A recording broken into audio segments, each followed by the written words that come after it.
नमस्कार दोस्तों, मैं हूं आलोक। स्वागत है आप सभी का आप सभी के अपने ही यूट्यूब चैनल आलोक्स ब्लॉग पर। दोस्तों, जून का मंथ चल रहा है और नियर अबाउट हम जून मिड को अब टच करने वाले हैं। अभी आज जब ये वीडियो मैं बना रहा हूं तो आज जून की 7 तारीख है, लेकिन टेम्परेचर की अगर बात करी जाए तो 45 से 50 के बीच में हमारे यहाँ तापमान रह रहा है। गर्मियाँ बहुत सबाब पर हैं। प्लांट जो हैं वो धीरे धीरे करके जो है खुद को सिर्फ सर्वाइव कर रहे हैं। देखा जाए तो इन तेज़ गर्मियों में अगर हमारे प्लांट्स आउटडोर रखे हुए हैं, गमलों में लगे हुए हैं, तो सुबह अगर हम पानी देते हैं तो शाम तक उनका वाटर लेवल जो है मिट्टी के अंदर वो बिल्कुल नाम मात्र का रह जाता है। ऐसा लगता है कि इनको बहुत समय से पानी नहीं दिया गया है। इस कंडीशन में जो है हमें अपने पौधों की हर छोटी बड़ी ज़रूरतों का ध्यान रखना है, जिससे हम इस तेज़ धूप और झुलसाती हुई गर्मी और धूप से जो है अपने पौधे को बचा कर रख पाएँ। आज के इस वीडियो के अंदर वो सारी चीज़ें बताऊंगा जो हमें इस जून के मंथ में अपने पौधों के साथ करना चाहिए या फिर नहीं करना चाहिए। चलिए वन बाय वन जो है उन सारी चीज़ों को आप लोगों के साथ शेयर करते हैं। दोस्तों, इस कड़ी में जो सबसे पहली चीज़ मैं आप लोगों को बताने वाला हूँ, जो हमको करना चाहिए और जो नहीं करना चाहिए। पहली चीज़, पौधे को के अंदर जो है ना ही अंडर वाटरिंग हमको रखना है, ना ही ओवर वाटरिंग करना है। अगर हम पौधे को अंडर वाटरिंग रखते हैं मतलब मिट्टी उनकी बहुत ज़्यादा ड्राई साइड पे चली जाती है। जैसे कि देखिए, अभी ये मेरी मिट्टी ऊपर से लग रहा है कि जैसे इसका मॉइस्चर बिल्कुल ख़त्म हो गया है, लेकिन जब हम इसकी मिट्टी को टच करके देखते हैं तो हमें पता चलता है कि जो है अंदर जो है अभी मॉइस्चर मेंटेन है।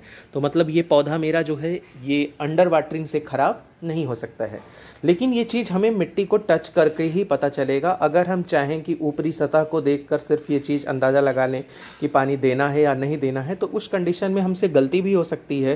हो सकता है कि अंदर मॉइस्चर हो और हम बार बार पानी देकर जो है अपने पौधे को ओवर वाटरिंग से मार दें, या फिर जो है हम ये सोच लें कि अंदर तो मॉइस्चर बना ही होगा, हमें पानी नहीं देना है, तो अंडर वाटरिंग होकर हमारा पौधा ख़राब हो जाए। क्योंकि ओवर वाटरिंग जब होता है तो ज़्यादा नमी में जड़ें सड़ने लगती हैं और उनके कारण फंगस पनपता है और पूरा पौधा रूट रॉट हो जाता है।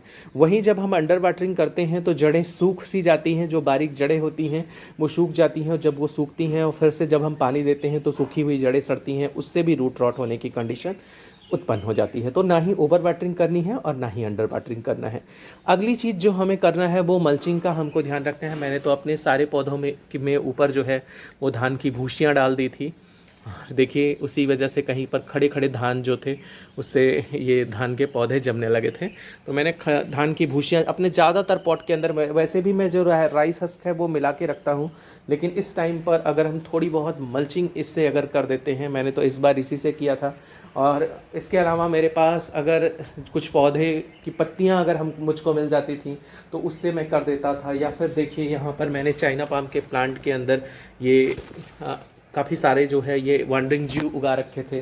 तो इस तरीके से मल्चिंग जो है मैं कर के जो है पौधों को बचाने की कोशिश मैंने करी है।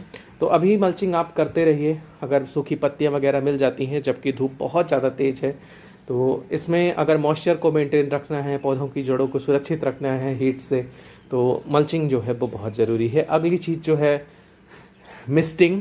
पौधों की पत्तियां जो हैं बहुत ज़्यादा जो धूप इनके ऊपर पड़ती है तो बिल्कुल झुलस सी जाती हैं, तो थोड़ा मिस्टिंग करके अगर हम सुबह सुबह पानी दे देते हैं तो मॉइस्चर काफ़ी अच्छा जो है वो मेंटेन हो जाता है। और अगर हम अपने पूरे गार्डन के अंदर इसी तरीके से मिस्टिंग करते हैं तो होता क्या है कि पूरे गार्डन के अंदर एक मॉइस्चर का लेवल मेंटेन होता है, चाहे कुछ ही समय के लिए, लेकिन हमारे पौधे जो है वो थोड़ा रिलैक्स फील करते हैं। अगली चीज़ जो हमको करनी है और नहीं करनी है वो ओवर फर्टिलाइज या फिर फर्टिलाइज करना। अभी गर्मियाँ बहुत तेज़ हैं। इस कंडीशन में अगर आपने अपने कुछ पौधों को खाद नहीं दिया है तो थोड़ा इंतज़ार कीजिए। बारिश शुरू होते ही आप अपने पौधों को खाद दे सकते हैं। लिक्विड फर्टिलाइज़र आप दे सकते हैं, वो भी कंसंट्रेशन उसका जो है आपको लाइट रखना है। मतलब जितने पानी के अंदर आप मिला कर देते थे उससे कम पानी में जो है आपको ज़्यादा पानी में मिला कर देना है। मतलब अगर आप जैसे आपके पास 1 लीटर लिक्विड फर्टिलाइज़र बनकर तैयार हुआ है तो आप उसको अगर 2 लीटर पानी के अंदर या फिर 4 लीटर पानी के अंदर घोलते थे तो उसे आप 8 गुना पानी के अंदर मिक्स करके जो है अपने पौधों को दीजिए। मैं भी देने वाला हूँ। मैंने बनाना पील्स और ऑनियन पील्स और आपके पोटैटो पील्स को जो है वो भिगो कर रखा हुआ है और मैं जब दूंगा तो बिल्कुल ऐसा करूंगा, 8 गुना पानी के अंदर मिक्स करके जो है वो फर्टिलाइज़र दूंगा। और सॉलिड फर्टिलाइज़र तो इस टाइम पर बिल्कुल भी नहीं देना है, क्योंकि अगर गोबर की खाद या वर्मी कंपोस्ट ही आप बहुत ज़्यादा दे देंगे तो गर्मियाँ इतनी ज़्यादा तेज़ हैं, तो ज़्यादा गर्मी की वजह से भी आपके पौधे ख़राब हो सकते हैं। देखिए गर्मी में हल्की हल्की धूप जो लग रही है उसकी वजह से कैलाथिया, चूँकि हमारे यहाँ एज अ सर्वाइवल रहता है, नीचे से ग्रोथ तो इसके अंदर काफ़ी सारी हो रही हैं, लेकिन जो है इसके पत्ते जो हैं वो जल रहे हैं। और कैलाथिया जो है हमारे यहाँ के टेम्परेचर में अगर देखा जाए तो ऐसे ही बहुत सारी समस्या इसके साथ नॉर्मली भी जो है वो आती हैं। तो इस टाइम पर घबराना नहीं है, जिस कंडीशन में भी प्लांट हो सिर्फ पानी दीजिए और उनको किसी तरीके से ज़िंदा रखिए। जैसे ही जो है बरसात आएगी हम जो है खाद दे सकते हैं अपने पौधों को। जो पौधे हमारे ख़राब हो रहे हों उनकी हम रिपोर्टिंग कर सकते हैं। हाँ, बात रिपोर्टिंग पे आई है तो रिपोर्टिंग के बारे में भी बात कर लेते हैं। अभी इस टाइम पर रिपोर्टिंग आपको ज़्यादातर करने से बचना है। मेरे पौधे जो बारिश के अंदर जिनके पॉट टूट गए थे, मैंने उनको रिपोर्ट तो कर दिया। ज़्यादातर पौधे जो हैं वो अपने आप को सेटल भी कर चुके हैं, अच्छी कंडीशन में हैं, कोई दिक्कत नहीं है उनके अंदर।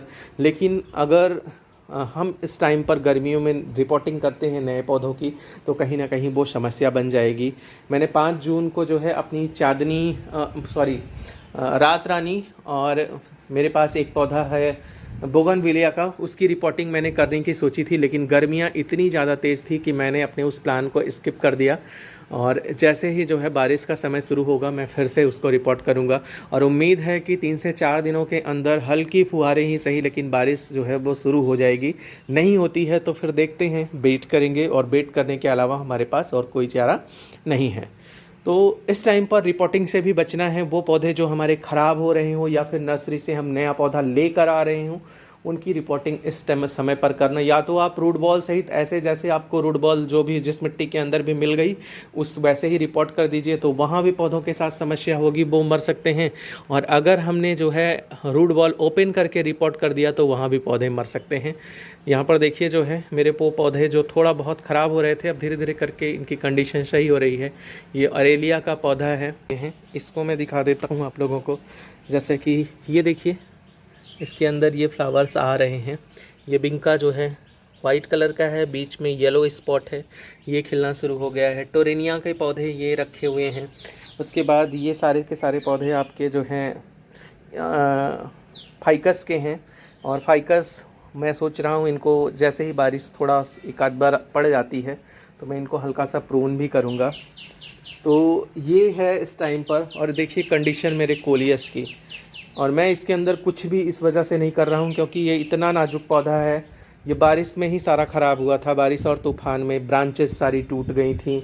और मेरे पास एक वैरायटी तो ऐसी है कि अब मुझे लगता है कि वो मुझे नर्सरी में मिल गई तो मिल गई, वरना है क्या कि वो 2 पॉट जो हैं वो सेम वैरायटी के थे और वो ऐसे टूटे थे कि जो है शायद 2 ब्रांचेज उनके अंदर बची हुई थी और वो दोनों ब्रांचेज जो हैं वो सूख गई। तो ये ऐसी हालत है। अभी ये मेरे पास 3 वैरायटी बची हुई हैं, इनमें से कुछ की मैंने कटिंग्स वगैरह भी लगा ली हैं, तो उनको मैं आगे लेकर जाऊंगा। और जो नहीं हैं, ख़राब हो गए हैं, उनको मैं धीरे धीरे करके ठीक करने की कोशिश करूँगा। कटिंग वगैरह लगा कर फिर से उनके नए पौधे बनाऊँगा। और क्रोटन की भी बात अगर करी जाए तो देखिए ज़्यादा गर्मी की वजह से जो है इनके कलर जो है वो थोड़ा डाउन पड़ रहे हैं। मुझे लगता है जब बारिश शुरू होगी तो फिर से ये अपने एक्चुअल कलर पे आएंगे। और इसी पौधे को जो है मैंने रिपोर्ट किया था। तो ये है, मतलब रिपोर्टिंग इस टाइम पर हम लोगों को करने से बचना है। अगला चीज़ है केमिकल स्प्रे। इस टाइम पर आप किसी भी तरीके के केमिकल स्प्रे से बचिए, चाहे वो NPK का स्प्रे आपको करना हो या फिर जो है आपके पौधों के ऊपर बहुत ज़्यादा रेड माइट्स या फिर जो है एफिड्स वगैरह का अटैक हुआ हो, तो इस टाइम पर थोड़ा बचना है हमको ये चीज़ करने से। केमिकल स्प्रे नहीं करना है। मैं जिस तरीके से मैंने केमिकल खाद देने से मना किया है या फिर ऑर्गेनिक खाद देने से ही मना किया है, उसी तरीके से हमको केमिकल स्प्रे करने से भी बचना है। अगली चीज़ ये है कि आपका जो पौधा जल रहा हो, बहुत सारे पौधे ऐसे होंगे जिनको टेरेस पे आपने रखा होगा और उनके पत्ते जल रहे होंगे। जैसा कि सामनी का पौधा है, बहुत ज़्यादा धूप अगर उसमें लग जाती है, अगर वो बाहर रखा होता है तो वो धीरे धीरे करके जलने लगता है। उसके पत्ते जलने लगते हैं, फ्लावर्स आना कम हो जाते हैं या फिर नहीं आते हैं। तो श्रावणी को आपको जो है वो थोड़ा शेडी एरिया में शिफ्ट कर लेना है, या फिर ऐसे जो भी पौधे आपके पास हों जिनके पत्ते जल रहे हों उनको थोड़ा शेडी एरिया में अगर आप प्लेस कर लेंगे तो उनके अंदर जो बर्निंग की प्रॉब्लम है वो कम हो जाएगी।